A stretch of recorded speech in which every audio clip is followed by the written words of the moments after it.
നമസ്കാരം. ലക്ഷ്യയുടെ യൂട്യൂബ് ചാനലിലേക്ക് എല്ലാ പ്രിയ ഉദ്യോഗാർത്ഥികൾക്കും സ്വാഗതം. ഇന്ന് നമ്മൾ നോക്കാൻ പോകുന്നത് IBPSന്റെ ക്ലർക്കൽ നോട്ടിഫിക്കേഷൻ ആണ്. ഓക്കെ, അപ്പോൾ നമ്മൾ നോട്ടിഫിക്കേഷനിലേക്ക് പോകാം. ബാക്കി വിവരങ്ങളൊക്കെ അവിടെ നമുക്ക് ചർച്ച ചെയ്യാം. ക്ലർക്കിന്റെ നോട്ടിഫിക്കേഷൻ വന്നിട്ടുണ്ട്. 2025-26 നോട്ടിഫിക്കേഷൻ ആണ് വന്നേക്കുന്നത്. അതിൽ ആദ്യത്തെ പേജിൽ പ്രധാനപ്പെട്ട ഡേറ്റുകളും മറ്റുമാണ് കൊടുത്തിരിക്കുന്നത്. അതിൽ ആദ്യം അപ്ലൈ ചെയ്യാനുള്ള ഡേറ്റ് കൊടുത്തിട്ടുണ്ട്. അതായത് ഓഗസ്റ്റ് 1 തൊട്ട് ഓഗസ്റ്റ് 21 വരെയാണ് അപ്ലൈ ചെയ്യേണ്ടത്. 3 ആഴ്ചയോളം സമയമുണ്ട് അപ്ലൈ ചെയ്യാനായിട്ട്. ഓക്കെ, ഫീസ് അടയ്ക്കാനും അതേ ഡേറ്റ് തന്നെയാണ് പറയുന്നത്. ഓഗസ്റ്റ് 1 തൊട്ട് ഓഗസ്റ്റ് 21 വരെ ഫീസ് അടയ്ക്കാനുള്ള സമയം തന്നിട്ടുണ്ട്. അത് കഴിഞ്ഞതിന് ശേഷം PETയുടെ ഡേറ്റ് തന്നിട്ടുണ്ട്. അതായത് പ്രീ എക്സാമിനേഷൻ ട്രെയിനിങ് അത് സെപ്റ്റംബറിലാണ് കണ്ടക്ട് ചെയ്യപ്പെടുക. റിസർവേഷൻ കാറ്റഗറിയിലുള്ള ആൾക്കാർക്ക് വേണ്ടിയിട്ട് ഒരാഴ്ചത്തെ ക്ലാസ് ആണ് ബാങ്ക് IBPS അറേഞ്ച് ചെയ്യുന്നത്. അതാണ് ഈ PET എന്ന് പറയുന്നത്. അത് സെപ്റ്റംബർ മാസത്തിലായിരിക്കും നടക്കുക. ഓക്കെ, അത് കഴിഞ്ഞ ശേഷം ഹോൾ ടിക്കറ്റ് ഡൗൺലോഡ് ചെയ്യാനും അതേ മാസം തന്നെ സെപ്റ്റംബറിൽ തന്നെയാണ് ഹോൾ ടിക്കറ്റ് ഡൗൺലോഡ് ചെയ്യാൻ ഡേറ്റും പറഞ്ഞേക്കുന്നത്. ഓൺലൈൻ പ്രിലിംസ് എക്സാമിന്റെ ഡേറ്റ് പറഞ്ഞേക്കുന്നത് ഒക്ടോബർ മാസത്തിലാണ്. നേരത്തെ പറഞ്ഞ കലണ്ടർ പ്രകാരം ഒക്ടോബർ 4-നായിരുന്നു ഷെഡ്യൂൾ ചെയ്യുന്നത്. അപ്പം ഒക്ടോബർ 4 തന്നെ നമുക്ക് പ്രിലിംസിന്റെ എക്സാം നടക്കും എന്ന് പ്രതീക്ഷിക്കാം. അത് കഴിഞ്ഞതിന് ശേഷം നവംബറിൽ തന്നെ റിസൾട്ട് വരികയും ചെയ്യും. നവംബറിൽ തന്നെ മെയിൻസിന്റെ എക്സാമും നടക്കുകയും ചെയ്യും. അതായത് ഓഗസ്റ്റിൽ നോട്ടിഫിക്കേഷൻ വന്നു, നവംബർ ആകുമ്പോഴത്തേക്കും മെയിൻസിന്റെ എക്സാമും കഴിയും. അത് കഴിഞ്ഞ് മാർച്ചിൽ പതിവ് പോലെ മാർച്ചിൽ എന്ത് ചെയ്യും, ഫൈനൽ റിസൾട്ട് പബ്ലിഷ് ചെയ്യുകയും ചെയ്യും. അപ്പം നമ്മളിവിടെ ശ്രദ്ധിക്കാനുള്ളത് പ്രിലിംസിന്റെ എക്സാം ഒക്ടോബറിലാണ്. അത് കഴിഞ്ഞിട്ട് തൊട്ട് അടുത്ത മാസം തന്നെ മെയിൻസിന്റെ എക്സാം നടക്കും. പ്രിലിംസിന്റെ എക്സാമിന് സിലബസ് പഴയതുപോലൊക്കെ തന്നെയാണ്, വ്യത്യാസമൊന്നുമില്ല. മാത്സ്, ഇംഗ്ലീഷ്, റീസണിങ് 3 പേപ്പറേ ഉണ്ടാവുള്ളൂ. മെയിൻസിന്റെ ആകുമ്പോഴത്തേക്കും ഈ മാത്സ്, ഇംഗ്ലീഷ്, റീസണിങ് കൂടാണ്ട് കറണ്ട് അഫെയറും ബാങ്കിങ് അവയർനെസ്സും കൂടെ വരും. അപ്പം നമ്മൾ ചെയ്യേണ്ടത് ഈ പ്രിലിംസിന്റെ റിസൾട്ട് വന്നതിന് ശേഷം പഠിക്കാനായിട്ട് ഇരിക്കരുത്. എല്ലാവരും ഇപ്പം തന്നെ ഈ ഓഗസ്റ്റ് തന്നെ അപ്ലൈ ചെയ്യുന്നതിന്റെ കൂടെ തന്നെ കറണ്ട് അഫെയർസ് ഉൾപ്പെടെ പഠിച്ചു പോകാനായിട്ട് ശ്രമിക്കുക. കാരണം റിസൾട്ട് വന്നു കഴിഞ്ഞാൽ 1 മാസം കഴിയുമ്പോഴത്തേക്ക് എക്സാം ആവും. ഈ 1 മാസം കൊണ്ട് 6 മാസത്തെ കറണ്ട് അഫെയർസ് ഒക്കെ പഠിച്ചെടുക്കുക എന്നുള്ളത് കുറച്ച് ബുദ്ധിമുട്ടുള്ള കാര്യമായിരിക്കും. അതുകൊണ്ട് പ്രിലിംസിന്റെ എക്സാമിന്റെ കൂടെ തന്നെ കറണ്ട് അഫെയർസും കൂടെ നോക്കി പോവുക. ആ ഒരു പേപ്പർ മാത്രം അഡീഷണൽ മെയിൻസിന് വരുന്നുള്ളൂ. അതുകൊണ്ട് എന്ത് ചെയ്യുക, അതും കൂടെ നോക്കി പോവുക. എങ്കിൽ മാത്രമേ നമുക്ക് പോർഷൻ കംപ്ലീറ്റ് ചെയ്യാനായിട്ട് പറ്റത്തുള്ളൂ. ഈ എക്സാമിന് ഒരു 6 മാസം മുമ്പ് വരെയുള്ള കറണ്ട് അഫെയർസ് നമ്മൾ പഠിച്ചാൽ മതിയാകും.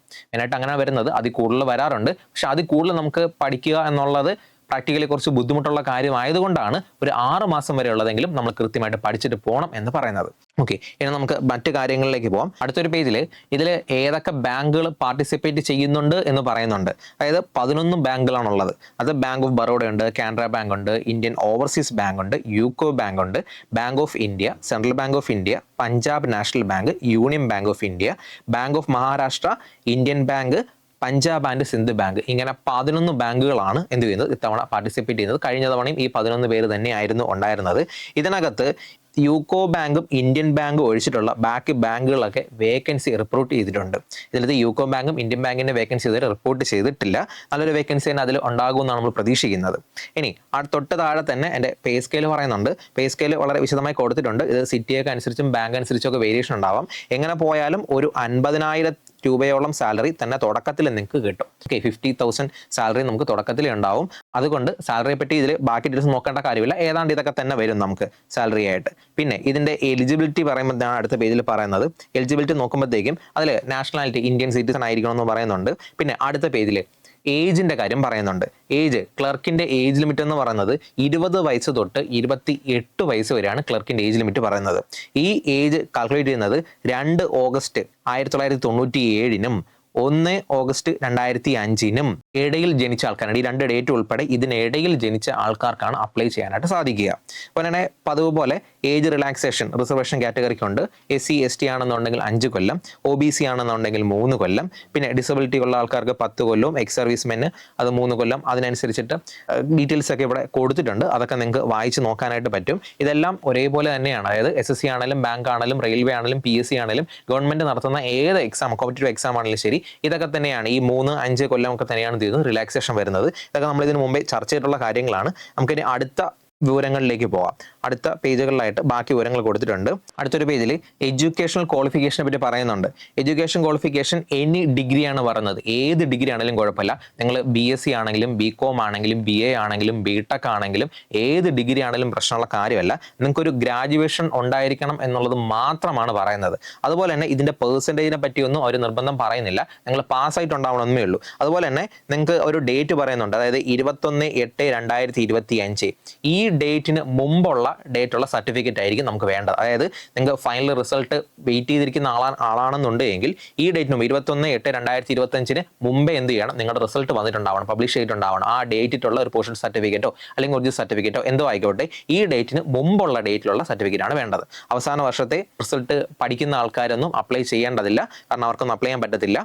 ഈ ഡേറ്റിന് മുമ്പ് സർട്ടിഫിക്കറ്റ് ഉള്ള ആൾക്കാർക്ക് മാത്രമേ എന്ത് ചെയ്യാനായിട്ട് പറ്റത്തുള്ളൂ, അപ്ലൈ ചെയ്യാനായിട്ട് പറ്റത്തുള്ളൂ. ഇത് തന്നെയാണ് അപ്ലൈ ചെയ്യാനുള്ള ലാസ്റ്റ് ഡേറ്റ് ആയിട്ട് അവർ പറഞ്ഞിരിക്കുന്നത്. അപ്പം അത് ശ്രദ്ധിക്കുക. പിന്നെ മാർക്കിന്റെ പെർസെൻറ്റേജിലും പറഞ്ഞിട്ടൊന്നുമില്ല, അതുകൊണ്ട് നിങ്ങൾ എത്രയാണോ ഉള്ളത് അത് തന്നെ കൃത്യമായിട്ട് അപ്ലൈ ചെയ്യുമ്പോഴത്തേക്കും വെക്കാനായിട്ട് ശ്രമിക്കുക. ഓക്കെ, ഇനി ബാക്കി കാര്യങ്ങളിലേക്ക് പോകുമ്പോഴത്തേക്കും നിങ്ങളുടെ സിബിൽ സ്കോറിനെ പറ്റിയും മറ്റുമൊക്കെ അതിനകത്ത് വളരെ വിശദമായി പറഞ്ഞിട്ടുണ്ട്. കാൻഡിഡേറ്റ് എന്തോ വേണം, അവർക്ക് ഒരു ഹെൽത്തി ക്രെഡിറ്റ് ഹിസ്റ്ററി വേണം എന്ന് അതിനകത്ത് പറയുന്നുണ്ട്. അതായത് നിങ്ങൾ എഡ്യൂക്കേഷൻ ലോണൊക്കെ എടുത്തിട്ട് അത് മുടങ്ങിയ ആൾക്കാരൊക്കെ ആണെന്നുണ്ടെങ്കിൽ അത് പ്രശ്നമാകും എന്നാണ് അതിനകത്ത് പറഞ്ഞിരിക്കുന്നത്. അപ്പോൾ നോക്കുക, നിങ്ങൾ ആ കാര്യങ്ങളൊക്കെ നിങ്ങൾ ശ്രദ്ധിക്കേണ്ടതാണ്. എന്തെങ്കിലും ഉണ്ടെന്നുണ്ടെങ്കിൽ നേരത്തെ തന്നെ മെയിൽ അയച്ചിട്ടോ കോൺടാക്ട് ചെയ്തിട്ട് അതിനെന്തെങ്കിലും ക്ലിയർ ചെയ്യാനായിട്ട് ശ്രമിക്കുക. NOC ഒക്കെ വാങ്ങി വെക്കുക. അതൊക്കെ വളരെ പ്രധാനപ്പെട്ടതാണ്. നിങ്ങൾ ഡോക്യുമെന്റ് വെരിഫിക്കേഷൻ്റെ സമയത്ത് ഇത് നിങ്ങൾക്കൊരു ബുദ്ധിമുട്ടായിട്ട് വരരുത്. ഓക്കെ, അപ്പോൾ അതുകൊണ്ട് നിൽക്കുക. പിന്നെ അതേ പേജിൽ തന്നെ 12ാമത്തെ പേജിൽ തന്നെ ആപ്ലിക്കേഷൻ ഫീസിൻ്റെ കാര്യം പറയുന്നുണ്ട്. നിങ്ങൾ AC ST PWD കാൻഡിഡേറ്റ് ആണെന്നുണ്ടെങ്കിൽ 175 രൂപയാണ് ഫീസായിട്ട് പറയുന്നത്. ജനറൽ കാൻഡിഡേറ്റ് ബാക്കിയുള്ള എല്ലാ കാൻഡിഡേറ്റ്സിനും 850 രൂപയാണ് ഫീസായിട്ട് പറയുന്നത്. ഈ ഫീസ് റീഫണ്ടബിൾ ഒന്നുമല്ല. ഈ ഫീസ് നമ്മൾ കൊടുക്കുക, ഇത് നമുക്ക് തിരിച്ചു കിട്ടുന്നതല്ല. പിന്നെ അടുത്ത പേജിൽ എക്സാമിൻ്റെ സ്ട്രക്ചർ പറയുന്നുണ്ട്. ആദ്യം പ്രിലിംസിനെ പറ്റിയാണ് അവർ പറയുന്നത്. പ്രിലിംസിൻ്റെ എക്സാമിന് ഞാൻ തൊട്ടുമുമ്പേ പറഞ്ഞതുപോലെ, തുടക്കത്തിലെ പറഞ്ഞതുപോലെ 3 പേപ്പറാണ് നമുക്കുള്ളത്. ഏതൊക്കെയാണ്? ഇംഗ്ലീഷ് ഉണ്ട്, ന്യൂമറിക്കൽ എബിലിറ്റി, അതായത് നമ്മുടെ മാത്സ് ആണുള്ളത്. അത് കഴിഞ്ഞ ശേഷം റീസണിങ്. ഈ 3 സബ്ജക്റ്റ് ആണുള്ളത്. ഈ 3ലും പതിവ് പോലെ തന്നെ ഇംഗ്ലീഷിന് 30 മാർക്ക്, മാത്സിന് 35 ക്വസ്റ്റ്യൻ 35 മാർക്ക്, റീസണിങ്ങിന് 35 ക്വസ്റ്റ്യൻ 35 മാർക്ക്. ഓരോന്നിനും സെക്ഷൽ ടൈമിംഗ് ഉണ്ട്. 20 മിനിറ്റ് വെച്ചാണ് സെക്ഷൽ ടൈമിംഗ് വരുന്നത്. അങ്ങനെ 100 ക്വസ്റ്റ്യൻ 100 മാർക്ക് 60 മിനിറ്റ് സമയം, 1 മണിക്കൂർ സമയമുണ്ട്. കഴിഞ്ഞ 8-10 കൊല്ലമായിട്ട് ഇതേപോലെ തന്നെയാണ് പാറ്റേൺ പോയിക്കൊണ്ടിരിക്കുന്നത്. ഒരു വ്യത്യാസവും ഇല്ല. ഇക്കൊല്ലവും അത് തന്നെയാണ് പാറ്റേൺ പറഞ്ഞിരിക്കുന്നത്. ഒരു മാറ്റവും ഇല്ല. അതുപോലെ തന്നെ നെഗറ്റീവ് മാർക്ക് ഉണ്ടാവും. 1/4 ആണ് നെഗറ്റീവ് മാർക്കായിട്ട് വരിക. അതായത് ഒരു ക്വസ്റ്റ്യൻ തെറ്റുവാണെങ്കിൽ 4 മാർക്ക് നഷ്ടപ്പെടും. അതായത് 4 ക്വസ്റ്റ്യൻ തെറ്റുവാണെങ്കിൽ നമുക്ക് എന്ത് ചെയ്യും? 1 മാർക്ക് പോകും.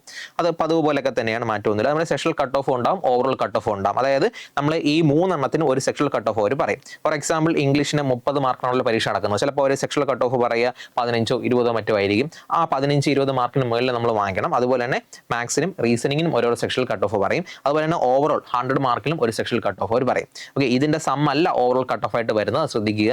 ഇതിന്റെ ഈ ഓരോന്നിന്റെയും ഇൻഡിവിജ്വൽ കട്ട് ഓഫിന്റെ സം അല്ല ടോട്ടൽ കട്ട് ഓഫ് ആയിട്ട് വരിക. അത് വേറെ ഒരു നമ്പർ ആയിരിക്കും, അതിലും വലിയൊരു നമ്പർ ആയിരിക്കും വരാൻ സാധ്യതയുള്ളത്.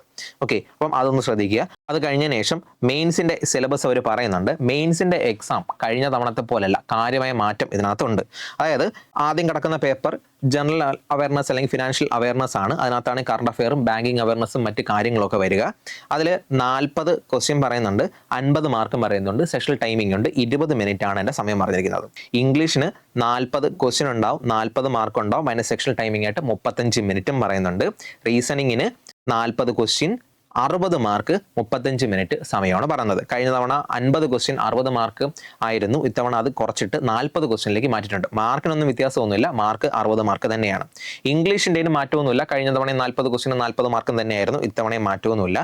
ക്വാണ്ടിറ്റേറ്റീവ് ആപ്റ്റിറ്റ്യൂഡ്, അതായത് മാത്സിനകത്ത് നമ്മൾ കഴിഞ്ഞ തവണ 50 ക്വസ്റ്റ്യൻ 50 മാർക്ക് എന്നായിരുന്നു. ഇത്തവണ അത് 35 ക്വസ്റ്റ്യൻ 50 മാർക്ക് എന്നുള്ളതിൽ മാറ്റിയിട്ടുണ്ട്. ഇതിനകത്ത് മാർക്കിന്റെ കാര്യത്തിലൊന്നും ഒരു വ്യത്യാസവുമില്ല. നമ്പർ ഓഫ് ക്വസ്റ്റ്യൻ ആണ് കുറച്ചിരിക്കുന്നത്. മുമ്പ് 190 ക്വസ്റ്റ്യൻ ഉണ്ടായിരുന്ന ഇപ്പം 155 ക്വസ്റ്റ്യൻ മാത്രമേ ഉള്ളൂ. സമയത്തിന്റെ കാര്യത്തിലും വ്യത്യാസം വന്നിട്ടുണ്ട്. സമയത്തിന്റെ കാര്യത്തിൽ വ്യത്യാസം വരുമ്പോഴത്തേക്കും മുമ്പ് 190 മിനിറ്റോ മറ്റോ ആയിരുന്നത് ഇപ്പം 120 മിനിറ്റ് 2 മണിക്കൂറിലേക്ക് എക്സാം ചുരുക്കിയിട്ടുണ്ട്. ഓക്കെ, അപ്പം നമുക്ക് ഒരുപാട് സമയം അവിടെ ഇരുന്ന് മുഷിയേണ്ട കാര്യമൊന്നുമില്ല. 2 മണിക്കൂർ മാത്രമേ എക്സാം ആയിട്ടുള്ളൂ. ഒരു കാൻഡിഡേറ്റ് സംബന്ധിച്ചിടത്തോളം ഒരുപാട് സമയം അവിടെ ഇരിക്കുന്നതിനേക്കാളും കുറച്ച് സമയം ഇരിക്കുന്നത് തന്നെയാണ് നല്ലതെന്നാണ് എൻ്റെ അഭിപ്രായം. അപ്പം അങ്ങനെ വരുമ്പോഴത്തേക്കും ഈ എക്സാമിന്റെ ടൈം കുറച്ചത് നിങ്ങൾക്ക് എന്തായാലും പോസിറ്റീവായിട്ട് എടുക്കുക, അതിനെ പോസിറ്റീവായിട്ട് അപ്രോച്ച് ചെയ്യുക. അപ്പം മാർക്കിന്റെ കാര്യത്തിൽ മാറ്റമില്ല, നമ്പർ ഓഫ് ക്വസ്റ്റ്യനും അതിന്റെ ടൈമിങ്ങുമാണ് വ്യത്യാസം വന്നിരിക്കുന്ന തവണ. കഴിഞ്ഞ തവണത്തെ പോലെയുള്ള മാറ്റമുണ്ട്. അപ്പോൾ കഴിഞ്ഞ തവണത്തെ ഇതും വെച്ചിട്ട് നിങ്ങൾ കമ്പയർ ചെയ്യാനൊന്നും നിൽക്കേണ്ട, അതിൻ്റെ ഒന്നും ആവശ്യമില്ല. കഴിഞ്ഞത് കഴിഞ്ഞു, അതിനെ നോക്കിയിട്ട് കാര്യമില്ല. നമ്മൾ അതിനെപ്പറ്റി ചർച്ച ചെയ്തിട്ടൊന്നും കാര്യമൊന്നുമില്ല. പുതിയ പാറ്റേൺ നോക്കുക, ഈ പാറ്റേൺ വെച്ചിട്ട് എക്സാമിന് വേണ്ടി പ്രിപ്പയർ ചെയ്യുക. അത് മാത്രമേ നമുക്കിനി ചെയ്യാനുള്ളൂ. പഴയതിനെ കമ്പയർ ചെയ്യുന്നതുകൊണ്ട് നമുക്ക് പ്രത്യേകിച്ച് നേട്ടമുണ്ടെന്ന് എനിക്ക് തോന്നുന്നില്ല. അതുപോലെ തന്നെ ഇതിനകത്ത് ഇവിടെ മീഡിയം ഓഫ് എക്സാമിനേഷൻ ഇംഗ്ലീഷിൻ്റെ ക്വസ്റ്റ്യൻസ് മാത്രം നമുക്ക് എന്താണ് ഇംഗ്ലീഷിൽ മാത്രമേ കിട്ടത്തുള്ളൂ. അത് വേറൊരു ലാംഗ്വേജിലേക്ക് കിട്ടത്തില്ല. ബാക്കിയുള്ളതൊക്കെ നമുക്ക് ലാംഗ്വേജ് ട്രാൻസ്ലേറ്റ് ചെയ്യാനായിട്ട് കൺവേർട്ട് ചെയ്യാനായിട്ട് പറ്റും. ഓക്കെ, പിന്നെ അപ്ലൈ ചെയ്യേണ്ട സൈറ്റൊക്കെ ഇതിൽ കൊടുത്തിട്ടുണ്ട്. എന്താണ്? www.ibps.in ഇൻ എന്നുള്ള സൈറ്റിൽ കയറിയിട്ട് വേണം അപ്ലൈ ചെയ്യാനായിട്ട്. അത് തന്നെയാണ് മുമ്പിലത്തെ സൈറ്റ്, ഇപ്പോഴും സൈറ്റ് ഇത് തന്നെയാണ്, വ്യത്യാസമൊന്നുമില്ല. അതിൽ കയറിയിട്ട് 15ാമത്തെ ക്ലർക്കിൻ്റെ നോട്ടിഫിക്കേഷനാണ് വന്നിരിക്കുന്നത്, അതിൽ കയറിയിട്ട് അപ്ലൈ ചെയ്യാനായിട്ട് ശ്രമിക്കുക. ഓക്കെ, ഇനി അടുത്ത ഡീറ്റെയിൽസിലേക്ക് പോകുമ്പോഴത്തേക്കും ലാംഗ്വേജ് മൂന്നാമതൊരു പേപ്പർ ഉണ്ട്. നമ്മൾ നേരത്തെ നോക്കിയായിരുന്നു, അതായത് ഇംഗ്ലീഷിൻ്റെ എക്സാം ഇംഗ്ലീഷിൽ മാത്രമേ ഉണ്ടാവുകയുള്ളൂ. അത് കഴിഞ്ഞതിന് ശേഷം ബാക്കിയുള്ള വേറെ ഒരു ബാക്കിയുള്ള വിഷയങ്ങളൊക്കെ, അതായത് മാത്സ് ആണെങ്കിലും റീസണിങ് ആണെങ്കിലും ജനറൽ അവയർനെസ് ആണെങ്കിലും വേറെ ബാക്കിയുള്ള ലാംഗ്വേജും കൂടെ അവൈലബിൾ ആയിട്ടുണ്ടായിരിക്കും. അത് നോക്കുന്നത് നിങ്ങൾ ഏത് സ്റ്റേറ്റിൽ അല്ലെങ്കിൽ യൂണിയൻ ടെറിട്ടറിയിൽ അപ്ലൈ ചെയ്തു എന്നുള്ളതിനെ ആശ്രയിച്ചാണ് ഇരിക്കുക. അതായത് നമ്മളിപ്പോൾ അപ്ലൈ ചെയ്യുക എന്തായാലും കേരളത്തിലായിരിക്കും അല്ലെങ്കിൽ തമിഴ്നാട്ടിലായിരിക്കും. കേരളത്തിലാണ് എന്നുണ്ടെങ്കിൽ നമുക്ക് ക്വസ്റ്റ്യൻസ് ഇംഗ്ലീഷിലും ഹിന്ദിയിലും മലയാളത്തിലുമാണ് കാണാനായിട്ട് സാധിക്കുക. ക്വസ്റ്റ്യൻസ് ഇംഗ്ലീഷിലും ഹിന്ദിയിലും മലയാളത്തിലാണ് കാണാൻ സാധിക്കുക. ഒരിക്കൽ കൂടെ പറയുന്നു, ഇംഗ്ലീഷിന്റെ ടെസ്റ്റിനുള്ളത് ഇംഗ്ലീഷിൽ മാത്രമേ ഉണ്ടാവുള്ളൂ, ബാക്കിയുള്ള വിഷയങ്ങളിലാണ് ഇത് കാണാനായിട്ട് സാധിക്കുക. തമിഴ്നാട്ടിൽ വെച്ചാണ് നമ്മൾ അപ്ലൈ ചെയ്യാന്നുണ്ടെങ്കിൽ നമുക്ക് കിടക്കുന്നുണ്ട് ഹിന്ദിയിലുണ്ട്, ഇംഗ്ലീഷിലുണ്ട്, തമിഴിലുണ്ട്. അപ്പോൾ ഈ 3 ലാംഗ്വേജിലായിരിക്കും എന്ത് ചെയ്യുക, നമുക്ക് ക്വസ്റ്റ്യൻ കാണാനായിട്ട് സാധിക്കുക. ബാക്കിയുള്ള ലാംഗ്വേജിലൊന്നും നമുക്ക് ക്വസ്റ്റ്യൻ കിട്ടുന്നതല്ല. അടുത്ത് നമുക്ക് ഇതിൽ നോക്കാനായിട്ട് പ്രധാനപ്പെട്ട ഒരു കാര്യമുള്ളത് ലോക്കൽ ലാംഗ്വേജ് പ്രൊവിഷ്യൻസി ടെസ്റ്റ് ആണ്. മുമ്പ് ലാംഗ്വേജ് പ്രൊവിഷ്യൻസി ടെസ്റ്റ് എന്ന് മാത്രമായിരുന്നു പറഞ്ഞിട്ടുണ്ടായിരുന്നത്. ഇത്തവണ അതിനവരൊന്ന് പരിഷ്കരിച്ചിട്ട് ലോക്കൽ ലാംഗ്വേജ് പ്രൊവിഷ്യൻസി ടെസ്റ്റ് എന്നാക്കിയിട്ട് മാറ്റിയിട്ടുണ്ട്. മുമ്പാണെങ്കിലും എക്സാമിനാകെ 3 ഘട്ടങ്ങൾ ഉണ്ടാവുക. അതായത് പ്രിലിംസിന്റെ എക്സാം, അത് പാസ്സാവുന്ന ആൾക്കാർക്ക് മെയിൻസിന്റെ എക്സാം. പ്രിലിംസിന്റെ എക്സാം ക്വാളിഫൈഡ് നേച്ചർ ആണ്. അതിൽ നമ്മൾ ക്വാളിഫൈ ചെയ്താൽ മാത്രം മതിയാകും. അത് ക്വാളിഫൈ ചെയ്തതിൽ മാത്രമേ നമുക്ക് എന്ത് ചെയ്യാനായിട്ട് പറ്റത്തുള്ളൂ, മെയിൻസിന്റെ എക്സാം അറ്റൻഡ് ചെയ്യാനായിട്ട് പറ്റത്തുള്ളൂ. പ്രിലിംസിന്റെ എക്സാമിന് അവിടെ പ്രത്യേകിച്ച് കാര്യങ്ങളൊന്നുമില്ല. മെയിൻസിന്റെ എക്സാം വെച്ചിട്ടാണ് നമ്മൾ എന്ത് ചെയ്യുക, ഫൈനൽ റാങ്ക് ലിസ്റ്റ് പബ്ലിഷ് ചെയ്യുക. അപ്പം ഈ മെയിൻസിന്റെ എക്സാം കൂടെ പാസ്സാകുന്നവർക്ക് പിന്നെ ഡോക്യുമെന്റ് വെരിഫിക്കേഷനും അത് കഴിഞ്ഞതിന് ശേഷം ലാംഗ്വേജ് പ്രൊവിഷ്യൻസി ടെസ്റ്റുമാണ് ഉണ്ടായിരുന്നത്. ഇത്തവണ അതിലൊക്കെ മാറ്റം വന്നിട്ടുണ്ട്. അതിലൊക്കെ മാറ്റം വരുത്തിയിട്ട് പ്രിലിംസിന്റെ എക്സാം കഴിയുന്നു, അതിൽ ക്വാളിഫൈഡ് നേച്ചർ തന്നെയാണ്, അതിൽ മാറ്റമൊന്നുമില്ല. അത് കഴിഞ്ഞവർക്ക് മെയിൻസിന്റെ എക്സാം ഉണ്ടാകും. മെയിൻസിന്റെ എക്സാം പാസ്സാകുന്നവർക്ക് അവർ ലോക്കൽ ലാംഗ്വേജ് പ്രൊവിഷ്യൻസി ടെസ്റ്റ് നടത്തും. അതായത് നമ്മൾ ഏത് സ്റ്റേറ്റിലാണോ യൂണിയൻ ടെറിട്ടറിയിലാണോ അപ്ലൈ ചെയ്തിരിക്കുന്നത് ആ സ്ഥലത്തെ ലോക്കൽ ലാംഗ്വേജ് നമുക്ക് അറിയാമായിരിക്കണം. ലോക്കൽ ലാംഗ്വേജ് അറിയാമായിരിക്കണം എന്ന് പറഞ്ഞു കഴിഞ്ഞാൽ അവരതിൽ വളരെ വ്യക്തമായി പറയുന്നുണ്ട്. റീഡിങ് അറിയാമായിരിക്കണം, റൈറ്റിംഗ് അറിയാമായിരിക്കണം, സ്പീക്കിംഗ് അറിയാമായിരിക്കണം, അതുപോലെ തന്നെ അണ്ടർസ്റ്റാൻഡിങ് ഉണ്ടായിരിക്കണം. ആ ലാംഗ്വേജ് നമുക്ക് വളരെ വ്യക്തമായിട്ട് അറിയാമായിരിക്കണം എന്ന് തന്നെയാണ് അതിനകത്ത് പറഞ്ഞിരിക്കുന്നത്. അപ്പം 3ാമത്തെ സ്റ്റേജായിട്ട് അവർ ഈ ലോക്കൽ ലാംഗ്വേജ് പ്രൊഫഷൻസി ടെസ്റ്റ് നടത്തും. അതിൽ ക്വാളിഫൈ ചെയ്യുന്ന ആൾക്കാരെ മാത്രമേ ഫൈനൽ റിസൾട്ടിലേക്ക് അവർ പരിഗണിക്കുള്ളൂ എന്നാണ് ഇത്തവണ വളരെ വ്യക്തമായിട്ട് പറഞ്ഞിരിക്കുന്നത്. മുമ്പാണെന്നുണ്ടെങ്കിൽ നമ്മൾ ജോയിൻ ചെയ്തതിന് ശേഷം അവർ 6 മാസം കൂടുമ്പോൾ ഒരു ടെസ്റ്റ് നടത്തുമായിരുന്നു. ഇത്തവണ അതിലൊക്കെ മാറ്റം വന്നിട്ടുണ്ട്. ഇത് പാസ്സാവണം. അവസാനത്തെ വരിയിൽ പറയുന്നുണ്ട്, candidate who fail to qualify this test will not be offered അപ്പോയിൻമെന്റ് and will be disqualified from the process എന്ന് വളരെ വ്യക്തമായിട്ട് പറയുന്നുണ്ട്.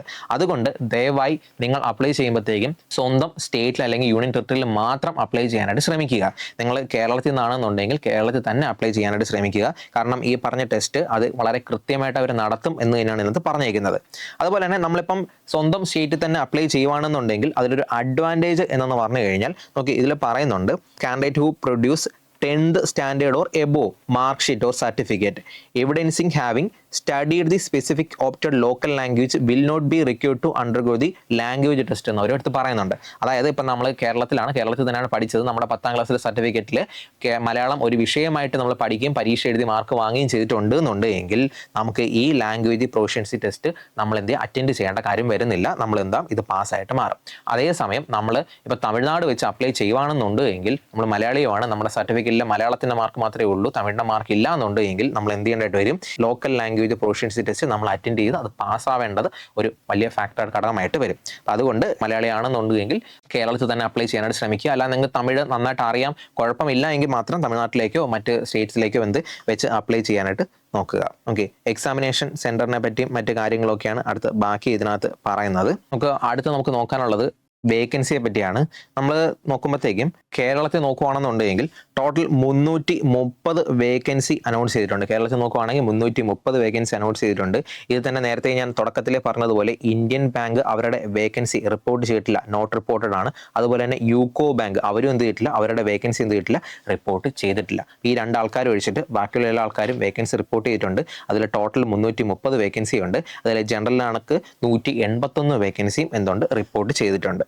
ഇനി ബാക്കി ഫൈനൽ ഡീറ്റെയിൽസിലേക്ക് വരികയാണെന്നുണ്ടെങ്കിൽ ഇനി വേക്കൻസിയിലേക്ക് വരുവാണെന്നുണ്ടെങ്കിൽ 2025 അതായത് ഇക്കൊല്ലം വന്ന നോട്ടിഫിക്കേഷനകത്ത് 10,000-ഓളം വേക്കൻസികളാണ് ഇതുവരെ റിപ്പോർട്ട് ചെയ്തിരിക്കുന്നത്. നേരത്തെ പറഞ്ഞ 2 ബാങ്കുകൾ, അതായത് യൂക്കോ ബാങ്കും ഇന്ത്യൻ ബാങ്കും കൂടെ വേക്കൻസി റിപ്പോർട്ട് ചെയ്ത് കഴിയുമ്പോഴത്തേക്കും ഇതിനും മേലേക്ക് പോകും. ഏതാണ്ട് 12,000-ഓളം അടുപ്പിച്ച് വേക്കൻസി വരാനുള്ള സാധ്യതകൾ പറയുന്നുണ്ട്.